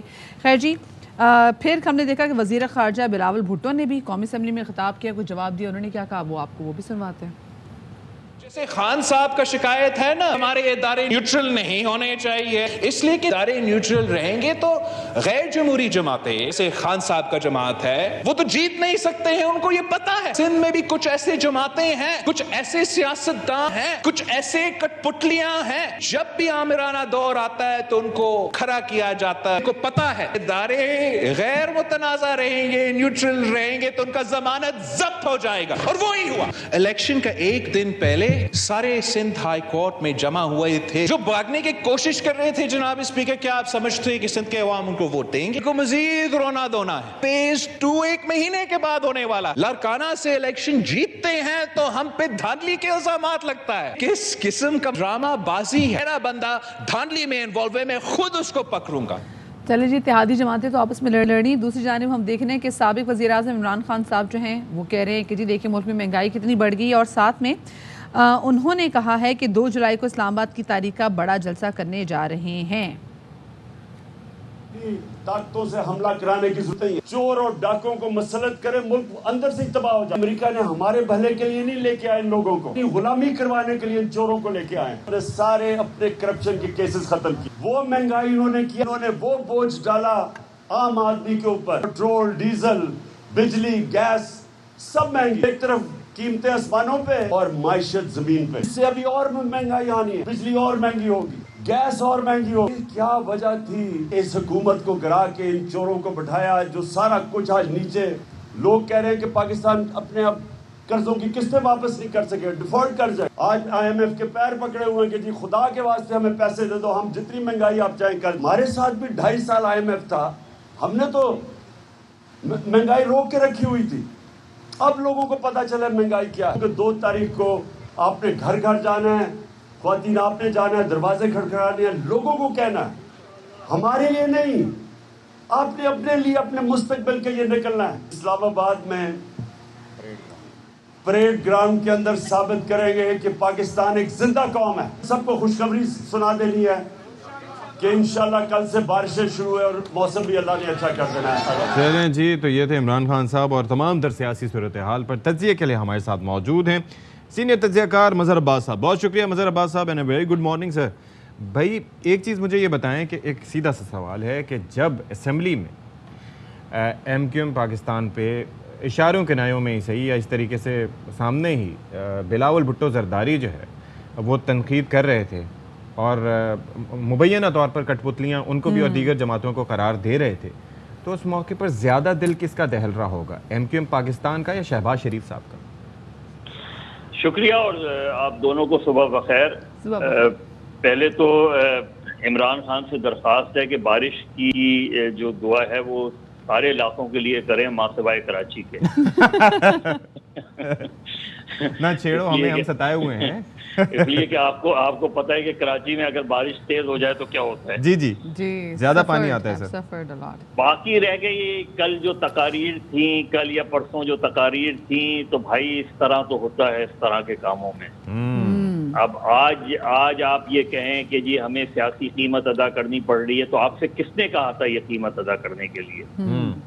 और ये जो चीज़ है कि आप अपोजिशन में बैठ जाएं, जाहिर है जब आप एक इस तरह की इत्तेहादी हुकूमतें बनाते हैं, इस तरह की हुकूमतें बनाते हैं, तो फिर उसका अल्टीमेट जो है वो हशर यही होता है और माजी में भी ऐसा ही होता रहा है।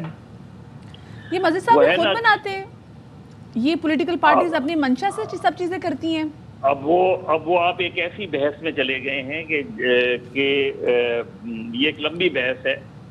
अगर बात न्यूट्रल्स की है उसकी है तो ये पाकिस्तान की सियासी तारीख में बदकिस्मती रही है कि आज हम ये टर्म्स यूज करते हैं, और ये इसलिए यूज करते हैं कि पाकिस्तान की सियासत जो है वो नॉन न्यूट्रल पोजीशन से भरी हुई है और कोई रोल नहीं है। पाकिस्तान का आइन बहुत क्लियर है कि किसका क्या फंक्शन है। बदकिस्मती से पाकिस्तान के आइन को जो सही मानों में हमारी आला अदलिया ने इल्लीगल गवर्नमेंट को प्रोटेक्शन देके कमज़ोर कर दिया। पाकिस्तान में सियासी इस्तेकाम नहीं होगा तो कभी भी माशी इस्तेकाम नहीं आएगा, ये याद रखें। और यही पाकिस्तान की बदकिस्मती रही है। आज दुनिया आपके पड़ोसी मुल्क देख लें, बांग्लादेश कहाँ निकल रहा है, किधर जा रहा है और आप कहाँ खड़े हुए हैं। बिल्कुल जी, वो जो मिसालें दी जाती थी मज़हर साहब के 2 टके की नहीं रही, वो अब वो 2 टका जो है हमारे टका हमारे रुपए से कहीं ज्यादा वैल्यूएबल है। जी, बहुत आपने 2 टके की बात की तो वो बहुत ही मोतबर पाकिस्तान के सियासतदान होते थे मलिक महराज खालिद। उन्होंने 1960 में जब उस वक्त की जो मुस्लिम लीग थी जो बनाई हुई थी अगेन एस्टैब्लिशमेंट ने, उसमें जब वो उन्होंने एक रेजोल्यूशन पेश किया जिसका उन्वान था ज़मीर का बहरान। तो जब उन्होंने पेश किया तो बहुत ज़्यादा वहाँ उनके खिलाफ बातें हुई। तो उस वक्त के जो आर्मी चीफ थे जनरल मूसा, वो बाहर निकले तो लोगों ने उनसे पूछा, अखबार नवीसों ने उनसे पूछा कि ये जो करारदाद है इसके बारे में क्या कहेंगे। तो उन्होंने कहा कि ये 2 टके का आदमी जो है ये हमारे खिलाफ बात करेगा। तो हमारे यहाँ जो 2 टके हैं या टका है उसकी हमने देख लिया कि वो आज किस पोजीशन में। लेकिन हैविंग सेड दैट, हम पाकिस्तान के पॉलिटिशियंस बदकिस्मती से, पाकिस्तान की सियासी जमातें बदकिस्मती से 77 के बाद ख़ास तौर पे हमने देखा कि इंटेलेक्चुअली, फाइनेंशियली और आइडियोलॉजिकली करप्ट हो गई। और वही हमारा आज जो हम ये नुकसान देख रहे हैं, अब ये एक प्रोसेस शुरू हुआ था, डेमोक्रेटिक प्रोसेस शुरू हुआ था, इसको जिस अंदाज में रोका गया, जिस अंदाज में, वो मेरा ख्याल है बहुत ही बुनियादी गलती थी पाकिस्तान की सियासी जमातों की। मेरा ख्याल है अगर इमरान खान साहब को उनकी टर्म पूरी करने दी जाती। लेकिन डेमोक्रेटिक प्रोसेस था तो वो डेमोक्रेटिकली उसको हटाया भी गया ना। अब ये अपनी जगह है ना, या तो कोई अनकॉन्स्टिट्यूशनल कोई मीन्स होती तो चले हम बात करते, या तो फिर उसके अंदर से ये बात ठीक है कि जो उनको हटाने का प्रोसेस था वो तो आईनी प्रोसेस था। जाहिर आदम एतमाद की तहरीक थी, इत्तेहादियों को जिस तरह 2018 में आपके हवाले किया गया था, 2022 में किसी और के हवाले कर दिया गया।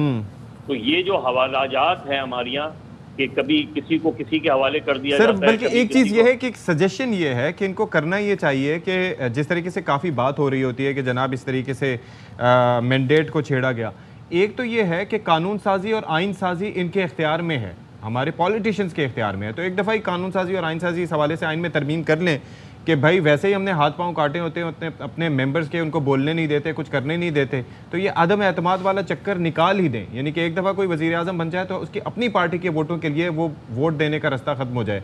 जब आइन ने रास्ता बताया तो फिर होना ही नहीं चाहिए। देखिए, अदम एतमाद की तहरीक एक अच्छा आइनी रास्ता होता है और बाज़ पार्टीज के अंदर भी ये होती है कि फलां वज़ीर आज़म को, आपने देखा कि पार्टी के अंदर भी वज़ीर आज़म तब्दील होते रहते हैं। ये वो तब होता है जब सरबराह कोई और होते हैं, जब सरबराह कोई और होता है। हाँ, जरदारी साहब के होते हुए अगर परवेज अशरफ बने या फिर गिलानी साहब बने, इट डजंट मैटर, लेकिन सरबराह चाहिए। देखिए, हम फंडामेंटल प्रॉब्लम्स पे नहीं जाते, हम जुगतबाजियों में लग जाते हैं। फंडामेंटल प्रॉब्लम वही है कि इमरान खान साहब की हुकूमत क्यों जो है इंस्टेबिलिटी का शिकार हुई। इस वजह से तो नहीं हुई कि उनकी कोई बड़ा पॉलिटिकल क्राइसिस खड़ा हो गया था। उन्हें भी पता है कि 2018 में उनकी गवर्नमेंट कैसे बनी। उन्हें भी पता है कि 2019 के अंदर जब चेयरमैन सेनेट के खिलाफ अदम एतमाद की तहरीक आ रही थी तो उसे कैसे नाकाम बनाया गया। और उन्हें ही पता है कि 2021 में इख्तलाफात कहाँ शुरू हुए, एस्टैब्लिशमेंट के साथ किन बुनियादों पे शुरू हुए।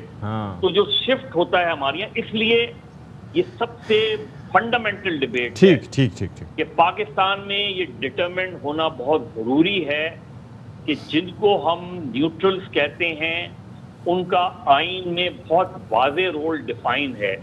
जिनको देखिए, बहुत रियासत की जो डेफिनेशन है आइन के अंदर वो बहुत क्लियर है।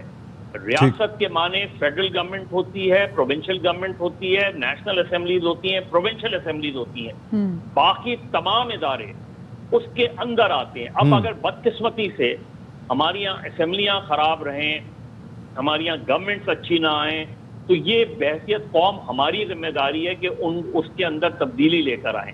तो जब तक हम इस चीज में नहीं करेंगे तो हमारी यहाँ बदकिस्मती ये रही है कि जब गैर आइनी तौर पे हुकूमतों के खात्मे किए जाते हैं तो उनको हमारी अदलिया तहफ़्फ़ुज़ देती है।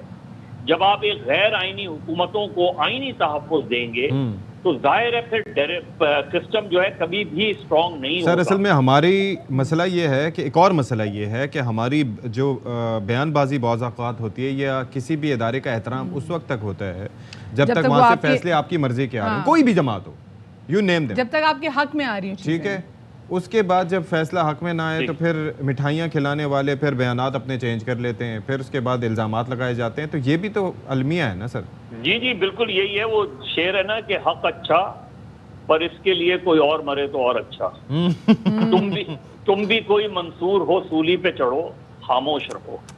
तो हमारे यहाँ जो सूरत हाल रही है वो यही रही है कि जो चीजें आपको आज सूट करती हैं, इसीलिए जो रोल ऑपोजिशन का होता है वो रोल उनका हुकूमत में आके नहीं होता। मैं हमेशा सहाफत के हवाले से ऑपोजिशन के लोगों से जब भी बात होती है और वो जब भी अक्सर हमारे एहतजाजी कैंप्स में आते थे तो हम उनसे ये कहते थे कि जो बातें आप आज कर रहे हैं वो बातें हुकूमत में जाकर अपने दौर में भी कर देनी थी।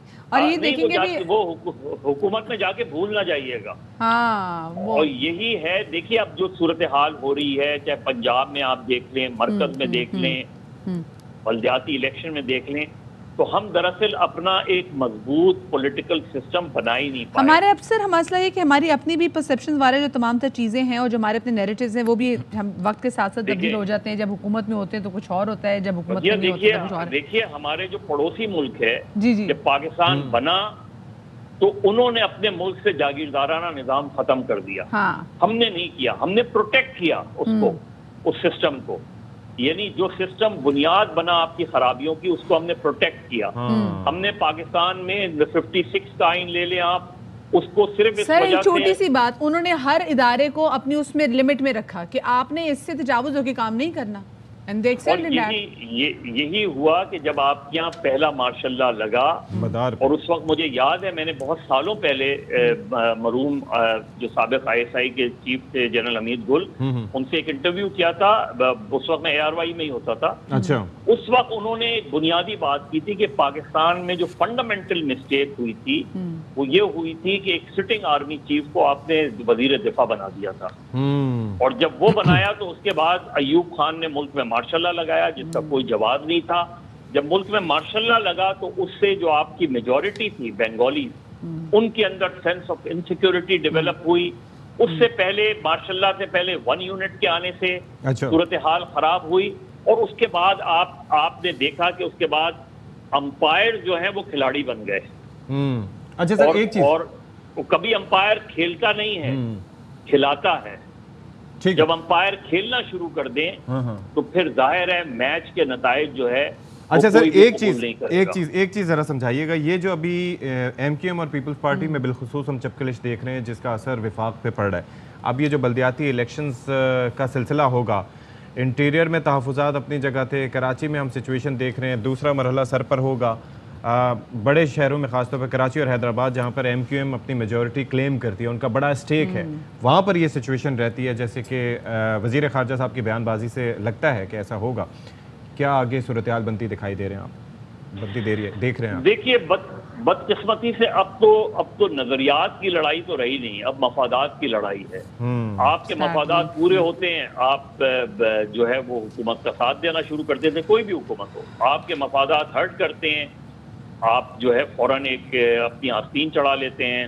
उसके बाद तो जब तक मफादात की लड़ाई रहेगी आप ये नहीं कह सकते। पीपल्स पार्टी और MQM बुनियादी तौर पे नेचुरल अलाइज थे और हैं, लेकिन इनकी बदकिस्मती ये रही कि इन्होंने सियासी इत्तेहाद नहीं बनाया। ठीक है।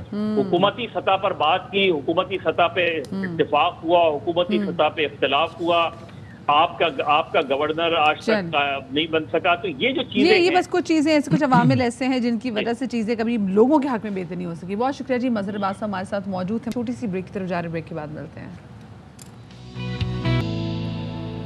Welcome back. और ब्रेक के बाद हम आपको बराह रास्त लिए चलते हैं इस्लामाबाद, जहां पर वज़ीर आज़म शहबाज शरीफ की कम्युनिस्ट पार्टी ऑफ चाइना की डायरेक्टर खारजा अमूर कमीशन से बातचीत चल रही थी, और जिसमें उन्होंने इस अज़म का अदा भी किया कि जो CPEC मंसूबे हैं उसमें भी जल्दी लेकर आएंगे, उसमें वो भी तेज़ी जो है उसमें दिखाएंगे। और वज़ीर आज़म साहब ने कहा कि हमने चीन के तजुर्बात से बहुत कुछ सीखा और हम जो है वो आपके कायल हैं, और रवाबित खुशहाली अवामी बहबूद के मुश्तरका विजन को अमली जामा पहनाने की कोशिश करेंगे, और इसके लिए हम काम भी कर रहे हैं। तो वज़ीर आज़म ने जो देरपा सपोर्ट चीन की जानिब से हमेशा पाकिस्तान को प्रोवाइड की गई उस पर उनका शुक्रिया भी अदा किया।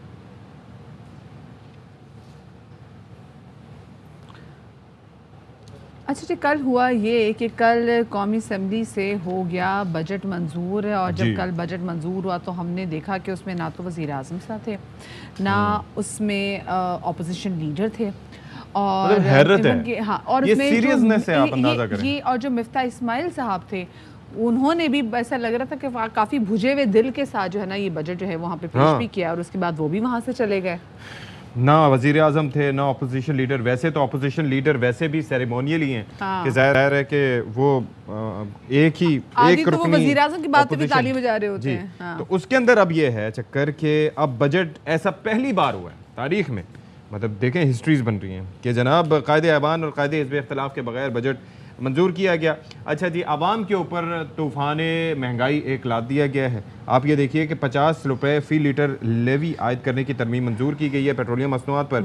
अच्छा, फिर IMF के कहने पर अब IMF ज़ाहिर है कि बजट मैनेज कर रहा है। पहले जो तहरीक इंसाफ की हुकूमत के ऊपर तनकीद किया करते थे अब वही काम खुद कर रहे हैं। और इसके साथ साथ जनाब आयशा गौस पाशा साहिबा जो कि वज़ीर मुमलिकत बराए ख़जाना हैं, जी, वो क्या फरमाती हैं? वो ये कह रही कि जी हम इस बात को एडमिट कर रहे हैं कि जो IMF की वजह से इस बजट में तब्दीलियां की गई हैं। क्या कहना था उनका, आपको सुनवाते हैं। रिकग्नाइज कर रहे हैं कि IMF की वजह से ये कुछ चेंजेस इसमें आई हैं। ये वो चेंजेस है जो पिछली गवर्नमेंट ने एग्री की थी, उन एग्रीमेंट से पीछे हट गए थे, हमने वो इंटीग्रेट की हैं। ये नहीं है कि हमें पता नहीं था हम किस तरफ जा रहे हैं, ये नहीं है कि हमने IMF का बहुत ज़्यादा प्रेशर लिया, हम सिर्फ अपने कमिटमेंट्स को ऑनर कर रहे हैं। हम सिर्फ अपने कमिटमेंट्स को ऑनर करें और जो तब्दीलियाँ की गई हैं ये वो मुआहदे थे जिनका जो एग्रीमेंट था वो पिछली हुकूमत ने किया था क्योंकि उन्होंने पासदारी नहीं की, तो इसलिए फिर इसको मुझे इतना बताएं कि इनको अगर फ़र्ज़ करें कि ये कहते हैं एक तो आवाम का मैंडेट इनके पास नहीं है ना, क्योंकि डायरेक्टली हो मतलब एक रेजिम चेंज के थ्रू आए हैं, हुकूमत इन्होंने हासिल की है। एक होता है ना कि आवाम आपको मुंतखब करके भेजती है, आपके पास अक्सरियत होती है। यहाँ पर चक्कर ये है कि अगर आप IMF पे इल्ज़ाम देंगे तो हम हुकूमत करने के लिए किसको देखें? हम तो ये भी देखेंगे ना कि आपकी अपने सारी जो है वो आसाइशें उसी तरीके से बरकरार हैं, प्रोटोकॉल से लेके ईच एंड एवरीथिंग, तो आवाम क्यों सफ़र करें भाई? बिल्कुल जी, तो मेरे ख्याल से यहाँ पे तो फिर IMF को शायद प्रोटोकॉल्स के वाले से भी बात करनी चाहिए थी, लेकिन IMF ने जो उनसे कहा है और अब स्पेसिफिकली जो हमने देखा कि साबिक वज़ीर ख़जाना जो है वो शौकत तरीन साहब जो हैं उन्होंने कहा है कि जी भाई ट्वीट किया है और ट्वीट में ख़बरदार किया है कि आने वाले दिनों में जो पेट्रोल की कीमत है वो फ़ी लीटर 300 रुपये तक भी जा सकती है और बिजली की कीमतों में फौरी इजाफे की भी साथ में, क्योंकि देखें IMF कि जब आपके साथ कोई मुआहिदा होता है तो IMF अपने सामने बहुत सारी चीज़ें रखता है कि आपको पहले ये चीज़ें करनी होंगी, अपने ये जो है आपकी खर्चियाँ इसको कम करना होगा, ठीक है। पिछली हुकूमत ने ऑनर नहीं किया तो अब इनको भी करना पड़ा, तो फिर ये जो कर रहे हैं ये डबल से ट्रिपल भी कर रहे हैं। अल्लाह रहम करें, अल्लाह जी वाकई हम पे रहम करे। इसी पर बात करते हैं अब। मुज़म्मिल असलम साहब हमें ज्वाइन कर रहे हैं, मौशी तजियाकार हैं।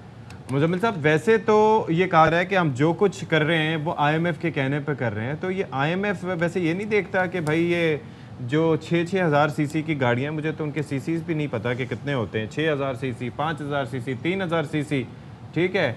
अच्छा, अगर खाना लेने भी जा रहे हैं तो वो वहाँ पर भी जनाब पूरा प्रोटोकॉल के साथ जा रहे हैं, तो IMF की नज़रें सिर्फ गरीब की जेब से टैक्स और पैसा निकालने पे होती हैं, ये कैबिनेट का साइज़ कम करने पे या इसकी रीस्ट्रक्चरिंग या इस पे नहीं होती IMF की नज़र? देखिए, बात ये कि अब ये फंस गए और मैं तो मिस आयशा की बातें सुन के हैरान होता हूँ कि हमने IMF से कुछ नहीं किया और IMF से जो इन्होंने वादा किया था, मुझे ज़रा दिखाए तो सही कि कहाँ पे IMF से 10% सुपर टैक्स की बात की थी हमने, मुझे ज़रा दिखाएं तो सही जो आप सैलरी पेशा लोगों पे जो है नए टैक्सेस लगे वो हमने कहाँ पे IMF से तय किया था। मुझे ज़रा ये तो बताएं कि 50 लीटर जो इन्होंने पेट्रोलियम लेवी तय की है ये IMF से हमने कहाँ तय किया था। पहले भी मैं आपके प्रोग्राम में एक दफ़ा बता चुका हुआ हूँ कि 2018 में मिर्जा इस्माइल ने जो है 30 रुपये पेट्रोलियम लेवी उसने बजट में पास कराई थी और IMF के प्रोग्राम से पहले पाकिस्तान में 30 रुपये पेट्रोलियम लेवी दी जाती थी। ये तो सारे झूठ बोल रहे हैं। एक महीने में 3 दफ़ा इन्होंने जो है बजट दे दिया है। पहला इन्होंने हफ्ते में दिया था, मिनी बजट दिया था, ये सारी कीमतें बढ़ाई थी पेट्रोल की और डीजल की, और उसके बाद फिर 10 तारीख को बजट, वो खानापुरी बजट था, वो फारिग हो गया। अब कल अभी आप लोगों ने खुद बताया कि 30 तारीख को जो इन्होंने बजट दिया 29 तारीख को वो ना असेंबली में डिस्कस हुआ और वो कम्प्लीटली डिफरेंट है जो 10 तारीख को दिया। अब आपको एक और मजे की बात बता दूं, जुलाई के पहले हफ्ते दूसरे हफ्ते में चौथा बजट आने वाला है, क्योंकि ये भी IMF को मंजूर नहीं है बजट, और ये सिर्फ पास होगा और IMF अभी पैसे नहीं दे रहा अगले 6-8 हफ्ते। तो ये इससे ज्यादा ना अहल हुकूमत और इससे ज्यादा ना अहल फाइनेंस की पाकिस्तान की तारीख में नहीं है। तो ये तमाम चीजें जो हैं उसके बाद एक बात तो बताएं, ये जो पेट्रोलियम मसनूआत पर 50 रुपये फी लीटर लेवी आयद करने की तरमीम भी इसमें मंजूर की गई है, तो ये तरमीम कितनी भारी पड़ने वाली है हम पर? ये आपको अंदाजा इस चीज से हो जाना चाहिए कि 48 घंटे पहले से पेट्रोल पंपों में जिस तरह है उससे अंदाजा हो जाना चाहिए कि आपको कि कितनी भारी होनी चाहिए, और गाड़ी वाले लोग मिडिल क्लास होते हैं, अफोर्ड कर सकते हैं। तो लोग इस वक्त महंगाई का बोझ अब मजीद बर्दाश्त नहीं कर सकते, और ये जिस तरह की हरकतें कर रहे हैं ये तो अनरेस्ट की तरफ जा रही हैं चीजें। आप देख लें कराची में क्या हुआ, कल लाहौर में क्या हुआ है, और अभी तो बिल्स नहीं आए, नए बिल्स भी लग कर आ रहे हैं जो पहली तारीख को IMF ने कहा कि बिजली का बिल भी बढ़ाओ। तो ये कहाँ लेके जा रहे हैं, मुझे तो समझ नहीं बात। अच्छा, वैसे कीमतें भी बढ़ रही हैं, परचेजिंग पावर नहीं बढ़ रही लोगों की, ये भी एक बड़ा मसला है ना, क्योंकि आपके साथ भी हम डिस्कस किया करते थे कि भाई आप कह रहे हैं परचेजिंग पावर नहीं बढ़ रही, कारोबार बंद हो रहे हैं, कारखाने बंद हो रहे हैं, बेरोजगारी हो रही है। आप परचेजिंग पावर तो छोड़े, पुरानी मेंटेन हो जाए, बहुत बड़ी बात है। मैं यही तो कह रहा हूँ ना कि पुरानी क्या कितनी 5 साल पुरानी बढ़ ही नहीं रही, कहीं पर बुरा ही हाल है सब जगह, अल्लाह ही रहम करे। बहुत शुक्रिया, मुज़म्मिल असलम साहब हमारे साथ मौजूद थे। और अलमिया है भाई, ये तो बड़ा आगे मुश्किलात होती जाएंगी आवाम के लिए भी, और फिर जाहिर है कि आवाम सड़कों पर निकलेंगे। सबसे ज़्यादा सैलरीड तबके के बारे में खुदा के लिए कुछ सोचें, उनको रिलीफ देने के बारे में भी कुछ सोचें। बड़ी बड़ी इंडस्ट्रीज़ को आपने सब्सिडाइज किया हुआ है, इस तबके के बारे में भी कुछ सोचें। छोटी सी ब्रेक के बाद मिलते हैं। Welcome back. आपको आम खबर दें कि 1% सेल्स टैक्स के मामले पर हुकूमत और फार्मा इंडस्ट्री में डेडलॉक बरकरार। मुल्क में दवाओं के बहरान का खदशा पैदा हो गया है और ज़रा ये कह रहे हैं कि PPMA का दवाओं की फ़रोख्त पर सेल्स टैक्स का निफाज मानने से इनकार कर दिया है। ज़राए का ये भी कहना है कि हुकूमत के फार्मास्यूटिकल मैन्युफैक्चरर्स एसोसिएशन से बैकडोर चैनल राब्ते जारी हैं। हुकूमत ने सेल्स टैक्स का फैसला वापस लेने के लिए 10 दिन की मोहलत मांगी है। 1% टैक्स से फार्मा इंडस्ट्री को सालाना 70 अरब की अदायगी करना होगी। फार्मा इंडस्ट्री सालाना 700 अरब का ज़र मुबादला कमाती है।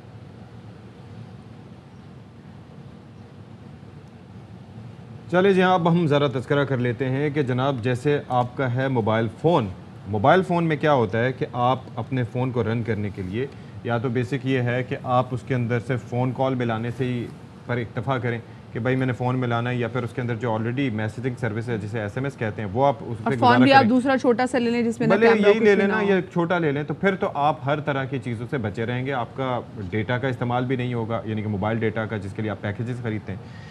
दूसरा तरीका ये है कि आप मुख्तलिफ एप्लीकेशंस डाउनलोड करते हैं जिनके ज़रिए आप करते ये हैं कि आप उनको डाउनलोड करके उनसे फ़ायदा उठाते हैं, लेकिन वहाँ पर आती है आपकी प्राइवेसी की ब्रीच, क्योंकि वो जब आपसे मांगते हैं इजाज़त कि हमें ये चीज़ों के एक्सेस दो, माइक्रोफोन की, कैमरा की, कॉन्टैक्ट्स की, तो आप एक्सेस देते हैं। उनके नुकसानात के इस पे आज हम बात करने जा रहे हैं। बिल्कुल जी, स्पेशली तो गैलप का एक सर्वे भी हुआ है जिसमें 39 ममालिक के 33,000 से ज़्यादा अफराद ने हिस्सा लिया है, जिसमें से 1,000 सर्वे में देखा गया कि मुख्तलिफ मोबाइल एप्लीकेशन के साथ ज़ाती डेटा या मालूमात शेयर करने के बाद उनका इस्तेमाल कैसे होता है, नुकसानात क्या है, इस हवाले से बात करेंगे। सैयद अब्दुल कादिर हमारे साथ मौजूद हैं जो कि IT साइबर सिक्योरिटी के माहिर हैं। अस्सलाम वालेकुम जी and welcome to Bakhabar Savera.